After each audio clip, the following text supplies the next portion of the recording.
Hello friends, chapter 2 polynomial start करेंगे। ये video इस चैप्टर का बेसिक इंट्रोडक्शन वीडियो होगा। चैप्टर में यूज होने वाली छोटी छोटी बेसिक टर्म्स को इसके अंदर हम डिस्कस करेंगे। सबसे पहले समझते हैं कि पॉलिनोमियल्स क्या होता है। आपने 8th क्लास में एल्जेब्रिक एक्सप्रेशंस पढ़ी थी, जिनके अंदर ऐसे x की टर्म में कुछ एक्सप्रेशन लिखी होती थी, जैसे 2x² + 5, 3y² - 9, इस तरह की एक्सप्रेशंस पढ़ी थी। इन एक्सप्रेशंस को ही हम पॉलिनोमियल बोलते हैं। एग्जाम्पल देखिए, 2x² + 5 ये एक पॉलिनोमियल है, ये x में है। यहाँ पे 3y² - 9 ये y में है। यहाँ 9x³ + 3x - 3, 8z³ + 7z ये एक पॉलिनोमियल इन z है। अगर x है सबके अंदर तो फिर उसको हम बोलते हैं पॉलिनोमियल इन x, और अगर y आ रहा है तो फिर बोलते हैं पॉलिनोमियल इन y। अगर z आ रहा है एक्सप्रेशन के अंदर तो फिर बोलेंगे पॉलिनोमियल इन z।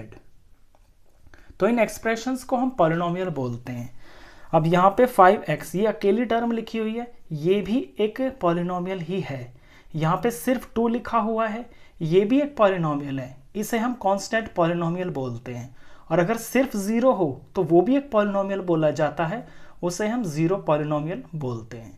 अब पॉलिनोमियल के अंदर बेसिक जो चीज़ें होती हैं, जैसे ये एक पॉलिनोमियल है, इसमें जो चीज़ें होती हैं उनको देखिए क्या क्या होता है। सबसे पहले होता है इसके अंदर टर्म्स। टर्म्स का मतलब हो गया किसी एक्सप्रेशन में या किसी पॉलिनोमियल के अंदर प्लस और माइनस से कितनी टर्म्स बन रही हैं। जैसे 2x² + 5, इस पॉलिनोमियल के अंदर 2 टर्म्स हैं, एक 2x² है, एक +5 है, तो इसमें 2 टर्म होगी। ऐसे इसमें भी 2 टर्म्स हैं। यहाँ पे इसमें 3 टर्म्स हैं, 1 2 3, तो ये तो होती हैं टर्म्स। फिर आता है वेरिएबल। वेरिएबल ये होता है जो आपका x y z वगैरह लिखा होता है पॉलिनोमियल के अंदर। जैसे 2x² + 5 इसके अंदर वेरिएबल x है। यहाँ 3y² - 9 इसके अंदर वेरिएबल y है। 8z³ + 7z इसके अंदर वेरिएबल z है। फिर है कॉफिशिएंट। कॉफिशिएंट वो नंबर होता है जो वेरिएबल से पहले लिखा होता है। जैसे 2x², यहाँ पे अगर x² का कॉफिशिएंट पूछ लिया जाए तो वो नंबर होगा जो इसके मल्टीप्लाई में साथ में लिखा हुआ है। जैसे x² का कॉफिशिएंट हो गया है 2। अगर यहाँ पे y² का कॉफिशिएंट पूछा जाए तो वो हो गया है 3। यहाँ पे z³ का कॉफिशिएंट पूछा जाए तो वो 8 है, और अगर सिर्फ z का कॉफिशिएंट पूछा जाए तो फिर वो 7 है। चौथी चीज होती है इसके अंदर एक्सपोनेंट, या फिर हम उसे पावर भी बोलते हैं। जैसे 8z³ + 7z, इसके अंदर z के ऊपर ये 3 लिखा हुआ है, तो ये जो 3 है इसे हम एक्सपोनेंट भी बोलते हैं या फिर हम इसे पावर भी बोल देते हैं। यहाँ पे 7z है, z के ऊपर कोई पावर नहीं लग रही ना, जब कुछ नहीं होता तो वहाँ पे 1 होता है, तो इसकी पावर या इसका एक्सपोनेंट हो गया है 1। तो ये तो होते हैं पॉलिनोमियल्स। अब पॉलिनोमियल्स होने की एक कंडीशन होती है। पॉलिनोमियल्स के अंदर ये जो आपका वेरिएबल है ना, इसकी पावर हमेशा एक होल नंबर में होनी चाहिए। यहाँ आप सभी को देखोगे तो x के ऊपर 2 लिखा है, x के ऊपर 3 है, x के ऊपर 1 है, यहाँ x के ऊपर 1 है, z के ऊपर 3 है, y के ऊपर 2 है। अगर किसी एक्सप्रेशन के अंदर आपके वेरिएबल की जो पावर है ना, अगर वो होल नंबर नहीं है तो फिर वो पॉलिनोमियल नहीं होता है। यहाँ पे कुछ एग्जांपल्स लिखे हैं मैंने, देखिए। 3√x + 4। अब यहाँ x एक वेरिएबल है, लेकिन इसकी जो पावर है, इसकी पावर जो एक होल नंबर नहीं है। अंडर रूट में अगर कोई चीज़ होती है, √x है, तो अंडर रूट जो है ये हाफ पावर होता है, तो x की पावर हाफ हो गया।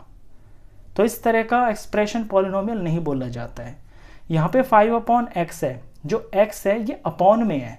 अपॉन में अगर कोई चीज़ होती है तो उसकी पावर -1 होती है, तो होल नंबर तो नहीं है ना इसकी जो पावर है, तो इसलिए ये ऐसी जो एक्सप्रेशंस होती है इन्हें हम पॉलिनोमियल नहीं बोलते हैं।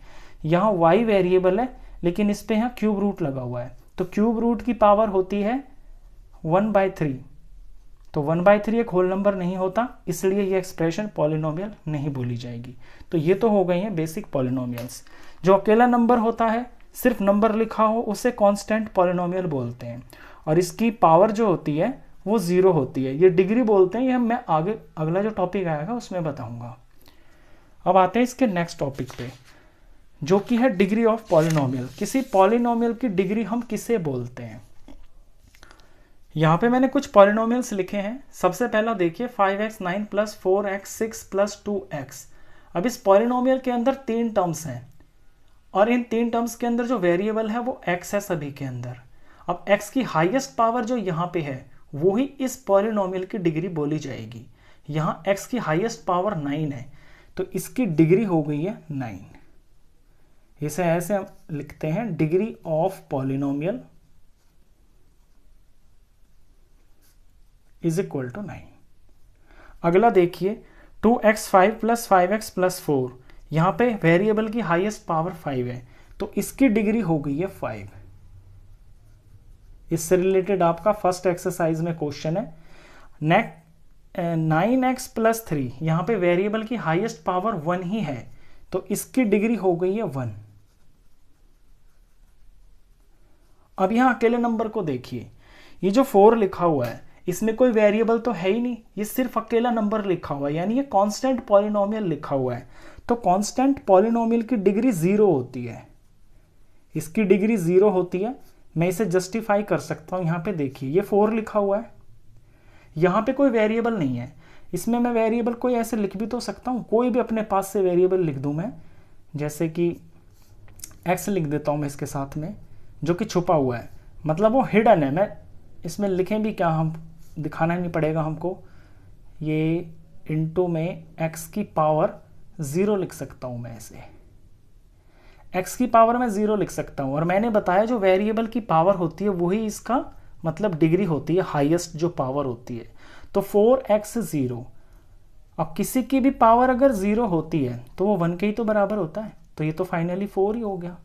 तो अगर हम ऐसे इमेजिन भी कर ले कि इसके साथ में कोई वेरिएबल है तो उस वेरिएबल की जो पावर होगी वो 0 ही होगी, और जो हाईएस्ट पावर होती है वही हमारी डिग्री होती है। तो अकेला नंबर अगर लिखा हो, कोई कांस्टेंट नंबर लिखा हो तो उसकी डिग्री 0 होती है। और अगर 0 लिखा हो कहीं पे, 0 पॉलिनोमियल, तो इसकी डिग्री नॉट डिफाइंड होती है। ये आप याद रखना, इसकी जो डिग्री है वो नॉट डिफाइंड होती है। तो ये तो हो गया डिग्री का कॉन्सेप्ट। अब इससे नेक्स्ट टॉपिक जो है वो है टाइप्स ऑफ पॉलिनोमियल्स। पॉलिनोमियल्स आपने समझ लिया क्या होता है, डिग्री समझ ली। अब पॉलिनोमियल्स के कुछ टाइप्स होते हैं, वो होते हैं 2 बेसिस के ऊपर। On the basis of number of terms, किसी पॉलिनोमियल के अंदर कितनी टर्म्स हैं उसके हिसाब से उसका नाम होता है। On the basis of degree of the polynomial, किसी पॉलिनोमियल की डिग्री कितनी है उसके हिसाब से उसका नाम होता है। पहले समझते हैं on the basis of number of terms. Monomial, monomial एक ऐसा पॉलिनोमियल होता है जिसमें सिर्फ और सिर्फ एक ही टर्म होती है। मैंने कुछ एग्जांपल्स लिखे हुए हैं। 5x सिर्फ एक टर्म है, 9 सिर्फ एक टर्म है, 8x क्यूब सिर्फ एक टर्म है, 12x 9 सिर्फ एक ही टर्म है। ये सारे के सारे पॉलिनोमियल्स ही हैं और सिर्फ एक टर्म के पॉलिनोमियल हैं, तो इन्हें हम मोनोमियल बोलते हैं। तो इसे हम ऐसे लिख सकते हैं कि एग्जैक्ट 1 टर्म जिसके अंदर हो उसे मोनोमियल बोलते हैं। बाइनोमियल, बाई का मतलब ही होता है 2, ऐसे ही मोनो का मतलब होता है 1। इनके मीनिंग के हिसाब से इनका नाम है। तो बाई का मतलब 2 होता है, तो बाइनोमियल का मतलब हो गया ऐसा पॉलिनोमियल जिसके अंदर 2 टर्म्स होती हैं। 3x प्लस 2, एक टर्म ये है, एक ये है। 5x स्क्वायर प्लस x, ये 2 टर्म्स हो गई। 10x 5 प्लस 2x, ये यहाँ पे 2 टर्म्स हो गई। यहाँ इनके डिग्री से, इनकी पावर से कोई मतलब नहीं है, कोई लेना देना नहीं है, सिर्फ ये देखना है कि इसके अंदर टर्म्स कितनी है। तो एग्जैक्ट 2 टर्म्स जब हैं किसी पॉलिनोमियल के अंदर, तो उसका एक पर्टिकुलर नाम होता है बाइनोमियल। तीसरी है ट्राइनोमियल, ट्राई का मतलब ही होता है 3, यानी एग्जैक्ट 3 टर्म्स जिस पॉलिनोमियल के अंदर है उसका एक स्पेशल नाम है ट्राइनोमियल। एग्जाम्पल्स देखिए, 3x square plus 4x plus 9, 3 terms हैं, इसे ट्राइनोमियल बोलेंगे on the basis of number of terms. 8x 5 plus 9x square plus 7, इसमें 3 टर्म्स हैं, तो नंबर ऑफ टर्म्स के आधार पे इसका नाम हो गया है ट्राइनोमियल। अब दूसरा बेस समझ लेते हैं, on the basis of degree of the polynomial. अब डिग्री के आधार पे पॉलिनोमियल का हम कुछ और नाम बोल सकते हैं। एग्जाम्पल देखिए यहाँ पे, 4x 3x plus 5 9y minus 7, ये मैंने 3 एग्जाम्पल्स लिखे हैं। इनमें आप वेरिएबल पे गौर कीजिए यहाँ पे इसकी पावर 1 है x की, यहाँ भी x की पावर 1 है, यहाँ y की पावर 1 है। तो जिस पॉलिनोमियल के अंदर हाईएस्ट डिग्री, जिसे हम डिग्री बोलते हैं, अगर वो 1 है तो उसे लीनियर पॉलिनोमियल बोलते हैं। यहाँ पे 1 से ज़्यादा तो कुछ नहीं है ना, जो इसकी डिग्री है वो 1 ही है, यानी हाईएस्ट पावर ऑफ वेरिएबल जिसे डिग्री ऑफ द पॉलिनोमियल बोलते हैं वो यहाँ पे 1 ही है। तो ऐसे पॉलिनोमियल को लीनियर पॉलिनोमियल बोलते हैं। नेक्स्ट लाइन में इस एग्जांपल को देखिए, 6y² एक एग्जांपल हो गया, टर्म एक ही है लेकिन यहाँ पावर को देखिए 2 है। 9x² + 5 दो टर्म्स है लेकिन इसकी डिग्री 2 है। 3y² - 2, क्योंकि हम यहाँ डिग्री के आधार पे देख रहे हैं तो हमें डिग्री पे फोकस करना है। टर्म हमारी एक हो चाहे दो हो चाहे दो से भी ज़्यादा हो, यहाँ सब में जो है डिग्री ऑफ द पॉलिनोमियल 2 है। तो जिस पॉलिनोमियल की डिग्री 2 होती है वो क्वाड्रेटिक पॉलिनोमियल बोला जाता है। तीसरा देखिए, तीसरी लाइन के एग्जांपल्स को, 8x³, यहाँ वेरिएबल की पावर हाईएस्ट 3 है तो इस पॉलिनोमियल की डिग्री 3 है। यहाँ पे पॉलिनोमियल में 3 टर्म्स लिखी हुई हैं और वेरिएबल की हाईएस्ट पावर 3 है। यहाँ पे 2 टर्म्स लिखी हैं और हाईएस्ट पावर यहाँ पे 3 है, यानी तीनों पॉलिनोमियल्स की जो डिग्री है ना वो 3 है। तो जब किसी पॉलिनोमियल की डिग्री 3 होती है उसे हम क्यूबिक पॉलिनोमियल बोलते हैं। इस बात से कोई फर्क नहीं पड़ता कि उसके अंदर एक टर्म है या 2 टर्म है या 3 टर्म है। अगर हम on the basis of degree of the polynomial देख रहे हैं तो हमें सिर्फ उसकी डिग्री को ही देखना है। तो ये हो गया है टाइप्स ऑफ पॉलिनोमियल। अब इसके बाद जो नेक्स्ट टॉपिक है उसे देख लेते हैं। ये है जीरो ऑफ अ पॉलिनोमियल। किसी पॉलिनोमियल का जीरो क्या होता है? एक पॉलिनोमियल px = x - 5 मैंने लिखा हुआ है। साफ भाषा में बोलूं तो जीरो ऑफ अ पॉलिनोमियल होता है एक ऐसा नंबर जिसे हम वेरिएबल की जगह रख दें अगर, तो आंसर हमारा 0 आ जाएगा। यहाँ पे देखिए x - 5 है, अगर मैं x की जगह पे कोई ऐसा नंबर रख दूं ताकि ये सारा मिलके मेरा 0 बन जाए तो वो जो x की वैल्यू होगी वो ही मेरा जीरो ऑफ द पॉलिनोमियल होगा। इसे सिंप्लीफाई हम ऐसे कर सकते हैं कि x - 5 को हम 0 के बराबर रख लेते हैं, तो यहाँ से x की वैल्यू पता चल जाएगी, ये माइनस का 5 इधर आ जाएगा प्लस का 5, यानी x की जगह पे अगर हम 5 रख लेते हैं तो हमारा सारा आंसर 0 आ जाएगा। रख के दिखा देता हूँ, ये मैंने 5 फिल कर लिया और आगे -5 लिखा हुआ है, 5 से 5 खत्म होके 0 आ गया। तो 5 एक ऐसा 5 जो वैल्यू है ये ऐसी वैल्यू है कि यहाँ x में रखने से ये सारा 0 बन जाएगा, इसे बोलते हैं जीरो ऑफ अ पॉलिनोमियल। एक एग्जांपल और देख लीजिए, इन्हें हम रूट भी बोलते हैं। जैसे हम रूट्स निकालते थे ना इक्वेशंस का, उसी तरह से इसको हम रूट भी बोलते हैं। अब क्योंकि ये लीनियर पॉलिनोमियल है, यहाँ पे हाईएस्ट पावर जो है वो 1 है, तो इसका जो 0 है वो भी एक ही आएगा, सिर्फ एक ही आएगा।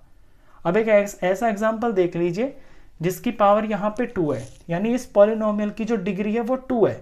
जब डिग्री इसकी 2 है तो ये क्वाड्रेटिक पॉलिनोमियल हो गया है, तो इसके जो रूट्स हैं या फिर मैं बोलूँ 0 हैं वो भी 2 आएंगे। सिंप्लीफाई करते हैं, इस चीज को मेरे को 0 के बराबर रखना है और इक्वेट करना है।